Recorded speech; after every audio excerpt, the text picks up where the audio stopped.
우리 갈라디아서 5장 22절 우리가 오후 예배 때마다 보고 있어요. 한번 볼까요?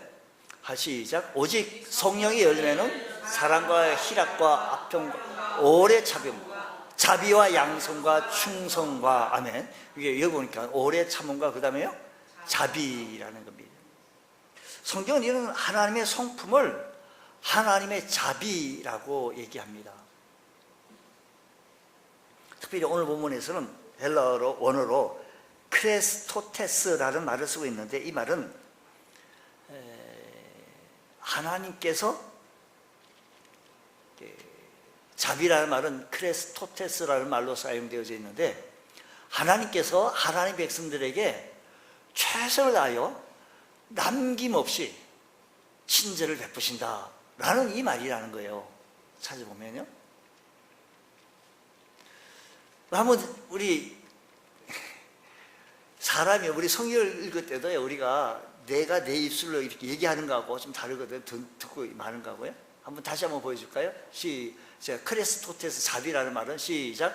하나님께서 하나님 백성들에게 최선을 다하여 남김없이 친절을 베푸신다. 이게 자비라는 거예요. 이 자비. 때로는 그 친절을 깨닫지도 못하고 알지도 못하고 그 친절을 거절하기도 하고 밀어내기도 합니다만, 그럼에도 불구하고 하나님께서는 포기하지 아니하시고 참으시고 기다리시는, 끝까지 친절을 그렇게 베풀어 주시는 하나님의 자비라는 것입니다. 지금 여기서 갈라디아서 5장 22절에 있는 이 자비는 하나님의 자비를 얘기하고 있다는 것이죠. 우리 성경은요, 하나님께서 우리들에게 말씀해 주신 이 성경 말씀을 사람들을 우리 하나님이 몰랐겠습니까? 하나님이 제일 잘 아시죠. 나보다 더 잘 아시죠. 왜냐하면 나를 만드셨기 때문에. 예. 나에 대해서 너무 자세히 아시는 분이 하나님이에요. 하나님. 근데 우리 하나님께서 우리에게 말씀하시기를 자비를 베풀라고, 자비라고 하는 건데, 우리의 삶하고 우리의 모습을 보면 이 자비는 너무 이렇게 떨어져 있는 것 같이 있죠. 다 보이지 않나요? 우리가 어떻게 자비를 베풀 수 있냐? 실제로 하나님의 자비는 어떤 거 아니에요? 보세요. 하나님의 자비를 좀 알아야 우리가 좀 접근해 보자고요. 하나님께서 이스라엘 백성들을 자비로 대해 주셨어요. 비록 목이 곧고 하나님의 배에 불순종했음에도 불구하고 하나님의 자비로 애굽에서 탈출하게 하셨고, 광야 생활을 이겨내고 가나안 땅으로 들어올 수 있게 하신 것은 하나님의 자비 때문입니다. 말을 좀 우리 바꿔보죠. 예수 그리스도 안에서 새 이스라엘 백성 된 우리 그리스도인들도 우리 하나님께서 우리를 자비를 베풀어 주셔서, 비록 우리가 죄로 인하여 죽을 수밖에 없었고 구원받을 수 없게 되어진 우리들을 구원케 해주시고, 구원받은 우리들이지만 그럼에도 불구하고 하나님 사랑을 깨닫지도 못하고 알지도 못하고 거절하기도 하고 때로는 또 넘어지고 죄짓고 그냥 망신창이 되어진 모습, 그럼에도 불구하고 오늘도 우리를 이렇게 자비를 베풀어 주신다는 것이죠. 그래서 쓰러지고 넘어졌지만 일으켜 주시고, 허물로 하나님 앞에 설 수 없지만 용납해 주시고, 나는 정말로 부족하지만 하나님께서 나를 세워서 일꾼 삼아 주신 거 보면, 우리 입이 만 개가 된다, 또 어떻게 하나님 앞에 표현을 할 수 있겠는가 싶어요. 근데 주님께서 놀라운 명령하고 계시는데 우리에게 이런 명령을 해요. 정말로 우리는 쓰러지고 넘어지는데도 불구하고 일으켜 주시고, 허물로, 죄와 허물로 하나님 앞에 설 수 없는 우리들이지만, 우리가 왜 이렇게 참 이렇게 초라한 우리들 모습 넘어지고 그런지, 그러는 우리들을 향하여 누가복음 6장 36절 말씀에 하면 이렇게 얘기해요. 너희 아버지의 자비로우신 같이 너희도 자비로운 자가 되어, 너희 아버지가 자비로운 같이 그렇게 우리들도 그렇게 하라라고 말해요. 우리 하나님은 우리에 대해서 참 잘 모르신가? 우리가 보통 어떤 사람인데 지금 결심하고 결단했는데도 불구하고 뒤돌았으면 또 그러는 우리들. 하나님처럼 우리도 자비를 행하라는 건데, 우리가요 하기가 참 불가능하죠. 용서할 수 없는 사람에게 끝까지 친절을 베풀라? 가능합니까? 저 사람 미운데 그 사람에게 자비를 베풀라? 그 가능합니까? 나를 배반하고 도망친 사람을 끝까지 용납할 수 있겠느냐라는 것입니다. 때로는 우리 모두는 분노가 나고, 때로는 가만히 있다가도 그 생각만 하면 잠을 못 이루고, 이런 우리들 참고 기다리고 끝까지 호의를 베풀 수 있겠느냐라는 것이죠. 한마디로 우리의 힘으로는 불가능하죠. 우리 힘으로는 그냥 똔똔똔 할 수 없다, 따딴딴 이렇게 나올 겁니다. 하나님의 명령 앞에서 우리는 깊은 절망감에 사로잡힐 수밖에 없어요. 우리가 잘 생각해 볼 필요가 있는데, 주님께서 우리를 모르셔서 그런 말씀하셨나? 우리가 신입니까? 천사입니까? 우리가 자비를 베풀 수 없는 존재들이라는 사실을 우리 주님께서 몰라서 이렇게 명령하셨는가라는 것이지.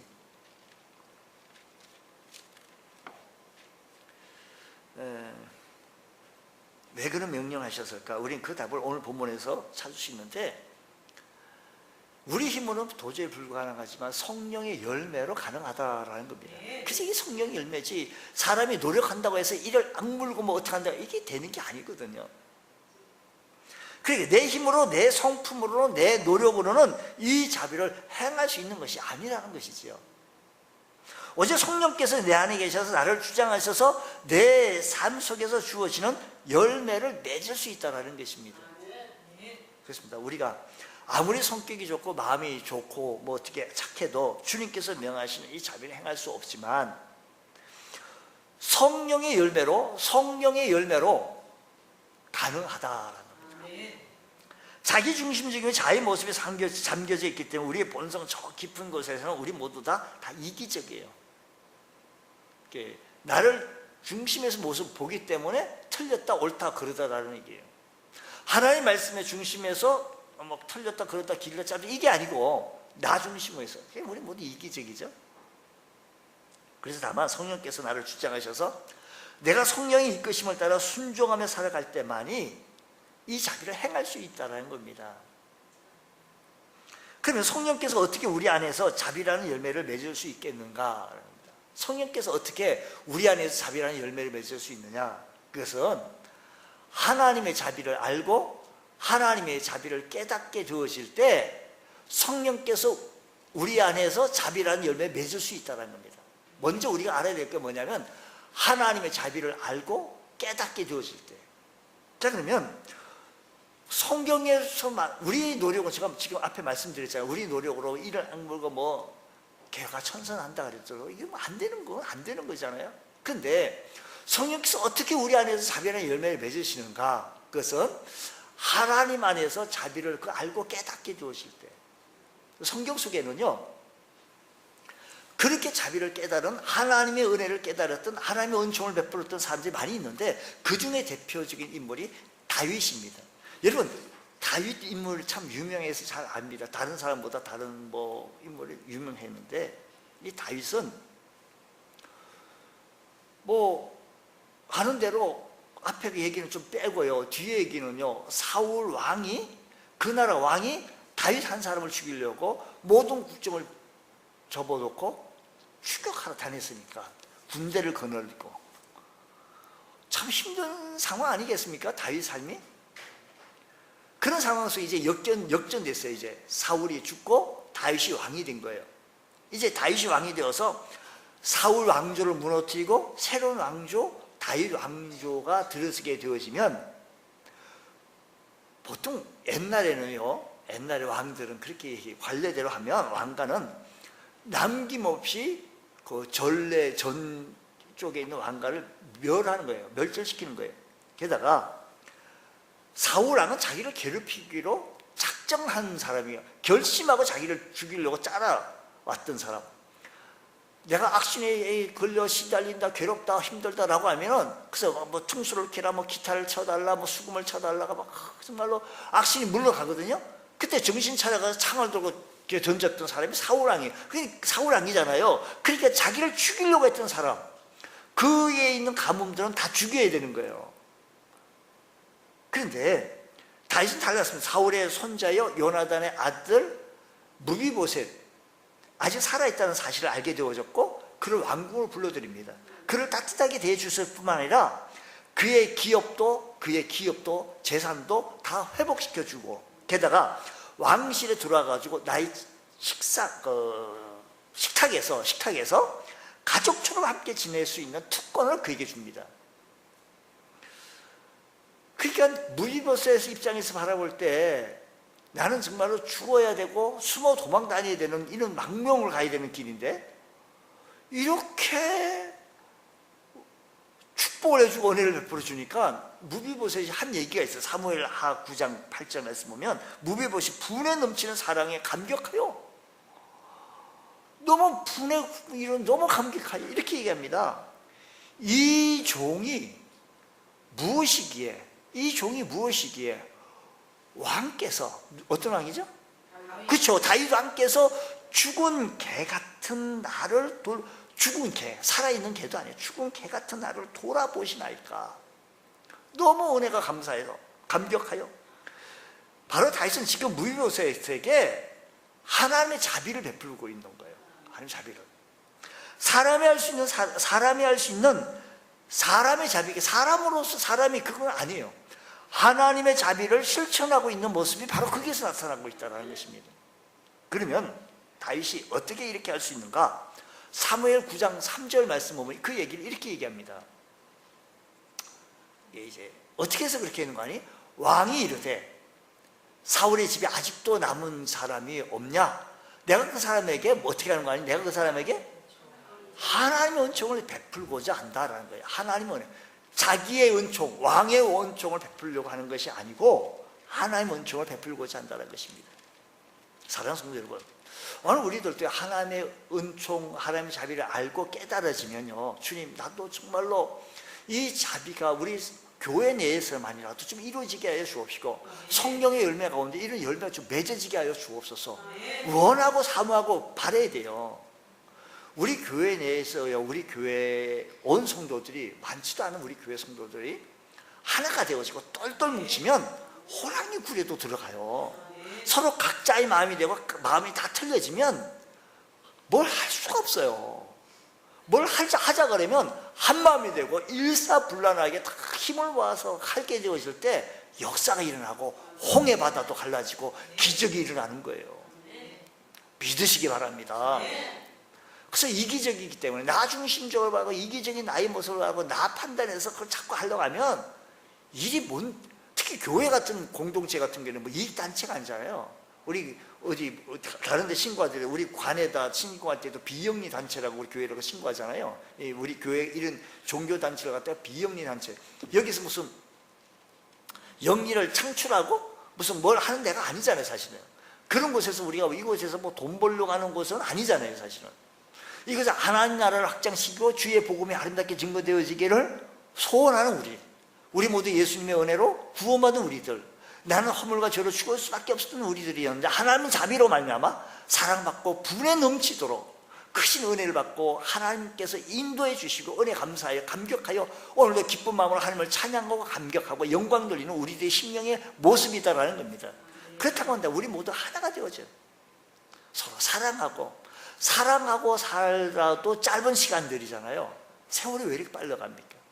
우리 모두는 사랑하고 살아도 짧은 모습인데 장차 먼 훗날, 아니 장차 천국 가서 우리 사랑하는 형제 자매를 만났을 때 서로 그때 만났을 때 똑같이 살아가는 모습으로 만나야 되지 않겠느냐라는 것입니다.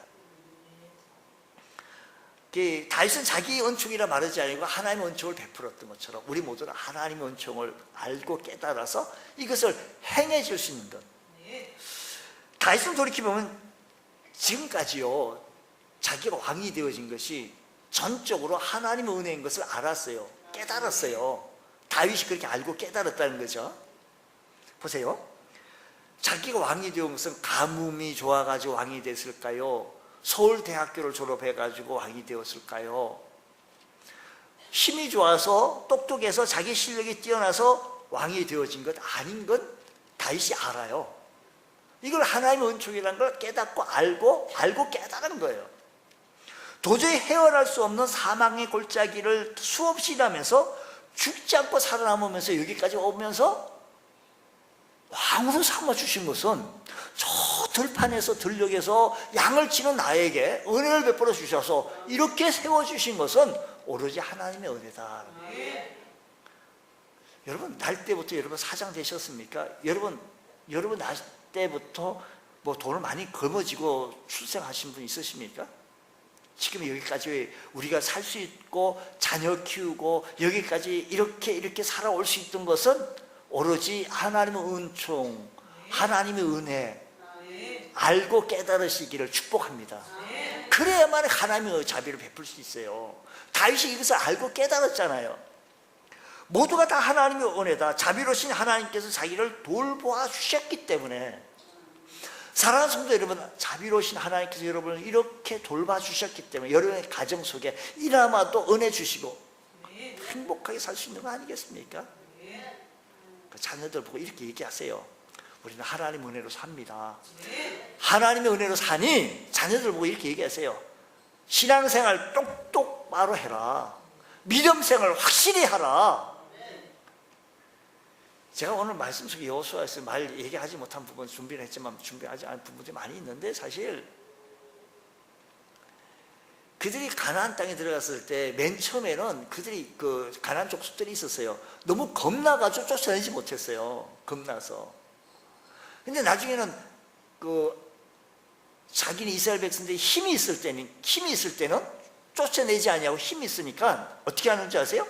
종으로 부려먹어요. 17장 13절 이 앞에 이 얘기들을 제가 그건 다루지 않았는데, 제가 지금 이 말씀을 왜 다루냐면, 오늘 우리들의 삶에 내가 뭘 하면 주님 잘 섬기겠다, 아니에요.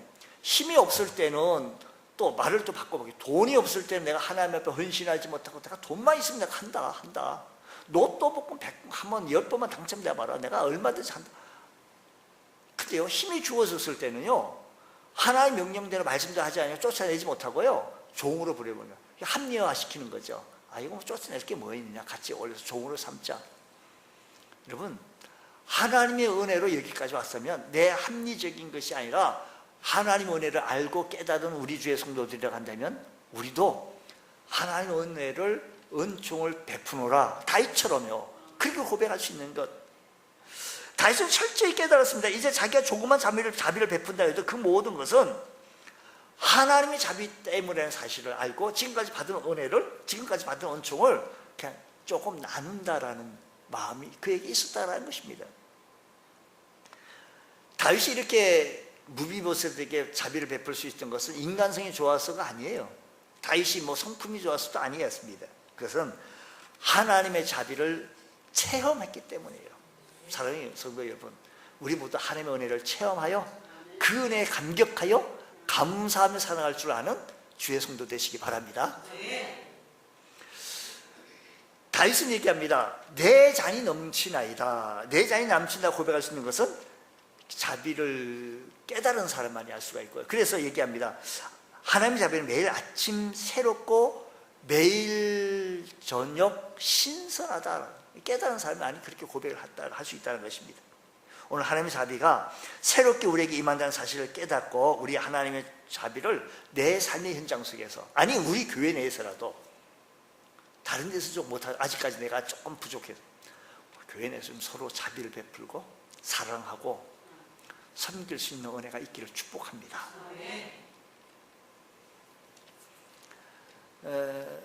두 번째, 다른 사람의 성령께서 어떻게 우리 안에서 자비라는 열매를 맺을 수 있느냐.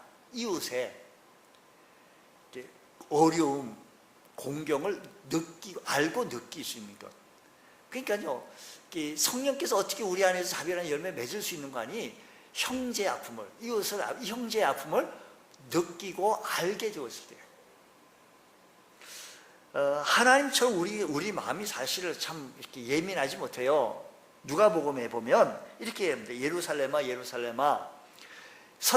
우리 주님께서 말씀하신 거예요. 예루살렘아, 선지자들을 죽이고 내게 파송한 자들을 돌로 치는 자요, 암탉이 제 새끼를 날개 아래 모음같이 내가 너희 자녀를 모으려 한 일이 몇 번이냐. 그러나 너희가 원하지 아니하였다. 보라, 너희 집이 황폐하여 버림받으리라 라고 했습니다. 암탉은요 평소에 참 조용합니다. 그런데 위험한 상황이 닥쳐서 병아리들이 도망쳐 오면 날개 아래 품고서는 깃을 세우고 막 암탉이 소리를 지릅니다. 공격을 하는 거죠. 사람이고 고양이고 상관없이 덤빕니다. 만약에 고양이가 암탉 주변에 어슬렁어슬렁거리고 온다고 쳐요. 그때 병아리들은 이 사실을 모르고 여기저기 흩어서 놀고 있습니다. 놀란 암탉은요 소리를 지르며 병아리를 불러 모으는 거예요. 불러 모으네요. 아마도 암탉이 이렇게 얘기했겠죠. 꼬꼬닥 꼬꼬 꼬꼬닥 꼬꼬. 비슷한지 모르겠네. 아마 그렇게 부르지 않았겠어요? 불러내리면 놀란 암탉은 소리를 지르며 병아리를 불러 모으고, 근데 몇 마리가 아직까지도 띵 해가지고 병아리가 못 오는 거예요. 놀란 암탉은 이 상황 앞에 고양이에게 덤빕니다. 피투성이 될 때까지 싸우고서 덤비는 거예요. 지금 주님께서 암탉이 위험한 상황에 처해 있었을 때 새끼 병아리를 돌보는 마음으로 예루살렘의 성을 향해 울고 계십니다. 자기들은 모르지만 지금 큰 위기가 다가온다는 것을 주님은 미리 아셨어요. 그래서 안타까운 마음으로 우리 주님께서 눈물을 흘리시면서 그 사실을 알리시고 계십니다. 지금 우리 주님께서 암탉이 꼬꾸닥 꼬꼬 하면서 이렇게 알리시면 눈물을 흘리시면서, 하나님의 자비는 이런 사랑의 마음에서 시작해야 된다는 거예요. 사랑의 마음. 우리 사랑하는 성도 여러분들께서는 목회자인 저를 무척 사랑하는 줄로 제가 그렇게 믿어도 될까요? 네, 그렇게 믿어야 되죠. 네. 또 반대로 얘기해 물어볼게요. 이렇게 여러분이 담임 목사가 여러분들을 무척 사랑한다는 사실 여러분 또 믿어져요? 네. 말씀 못하시는 건 뭔지 모르겠네요. 긴가민가 아직까지는 잘 모르겠다. 여러분, 우리가 사랑하면 다 덮어요. 다 덮을 수 있어요. 여러분이 못난 모습, 목사가 못난 모습 다 덮고 그냥 눈을 감습니다. 왜냐하면 사랑하기 때문에. 우리 주변에요 이것이 어려움을 겪지요. 형제가 어려움을 겪어요. 천만다행이야. 나한테는 그런 어려움이 없는 게 정말 감사해. 어째 사람이 그 모양이야? 사람이 탈을 쓰고 그럴 수 있어? 불행은 누구에나, 어려움은 누구에나, 이 역경은 누구에나 있는 것이지, 어쨌든 그 사람은 그 불행을 빨리 극복했으면 좋겠어. 세월이 약이니까 시간 지나면 뭐 되겠지. 쉽게 이렇게 얘기를 합니다. 우리에게 가장 큰 병은요 문둥병도 아니고 결핵도 아니고요 무슨 다른 병도 아닙니다. 우리가 가장 어려운 형제를 보면서 눈물을 흘릴지 모르는 것이 큰 병입니다. 성령께서 우리에게 임하시면 먼저 우리의 이런 둔한 마음을, 이 딱딱한 마음을 녹여주시고 막혀있는 우리의 눈물샘을 열어주시기를 원합니다. 우리가 마음으로 형제의 아픔을 깊이 느끼게 되었을 때 어려움에 처해 있는 형제에게 주님처럼 눈물을 흘린다는 것, 우리 힘으로 안 되죠.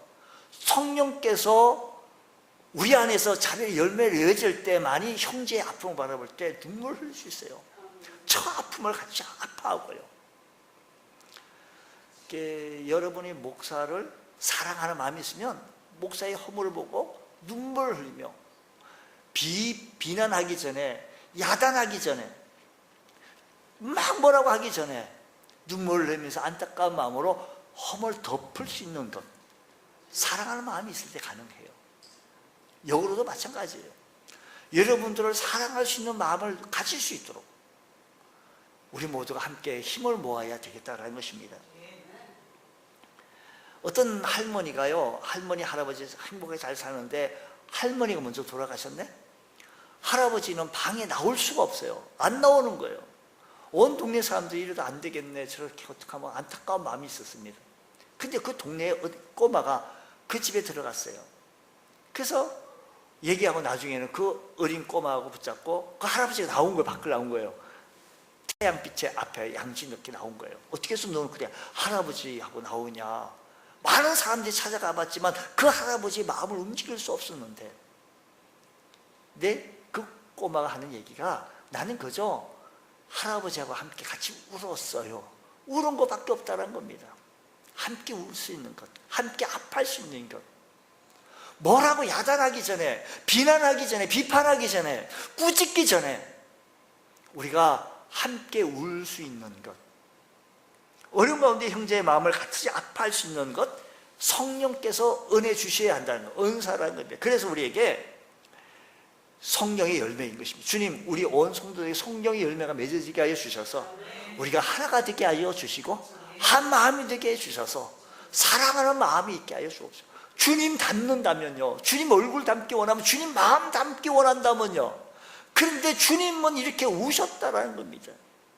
형제의 아픔을 느끼면서요, 세월이 약이니까 남 얘기하듯이 얘기하고 지나갈 것입니까?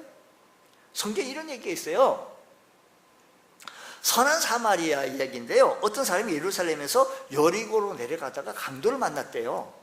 근데 레위인도 또 제사장도 다 지나갔다라는 겁니다. 그냥 지나갔대요. 그 중에 이방 사람이었던 사마리아 사람이 그를 데리고 주막으로 가가지고 씻겨주고, 또 비용이 더 들면 의뢰해서 병원에 데리고 응급실에 데리고 가 치료해주고, 병원이 비가 더 들면 내가 다시 와서 주겠다라고 했던 사람이 사마리아 사람이었대요. 돌봐줬다는 겁니다. 이 이야기를 하시면서 주님께서 이렇게 물으셨어요.